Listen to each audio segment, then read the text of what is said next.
আর এক সাহাবী আয়েশা নবীজিকে বলছেন, ইজিনি ওয়া আউজিস, ইয়া রাসূলুল্লাহ আমাকে একটু ওয়াজ করেন, তবে একটু কমায়া কইেন, সংক্ষেপ কইেন, আমি পুরো মনে রাখতে পারতাম না। নবী সাল্লাল্লাহু আলাইহি সাল্লাম বলেছে, লা তাগদাব, রাগ করো না। শেষ ওয়াজ। হ্যাঁ, এটাই ওয়াজ, এই কদ্দুর কথাই বলছে, লা তাগদাব, রাগ করো না।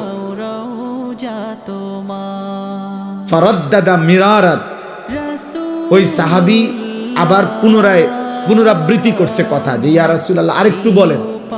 এত সংক্ষিপ্ত কইছি, একবার বেশি সংক্ষেপ হয়ে গেছে।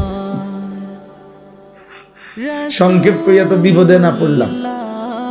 হ্যাঁ, লা তাগদাব, আপনার রাগ করো না। নবীজি আবার বললেন, লা তাগদাব। তিনি বললেন, ইয়া রাসূলুল্লাহ আরেকটু বলেন। নবীজি বললেন, লা তাগদাব, রাগ করো না। মানে উনি যতবারই বলে নবী একই কথা বলেন, লা তাগদাব, রাগ করো না। তিনি বুঝছেন আজকের ওয়াজ আর বাড়তো না, বুঝছি শেষ, আজ এইটাই ওয়াজ। তাহলে বোঝা গেল এক শব্দ লা তাগদাব, এক শব্দ কি হইতে পারে, ওয়াজ। তাহলে আল্লাহর কথা কমও হইতে পারে, বেশি।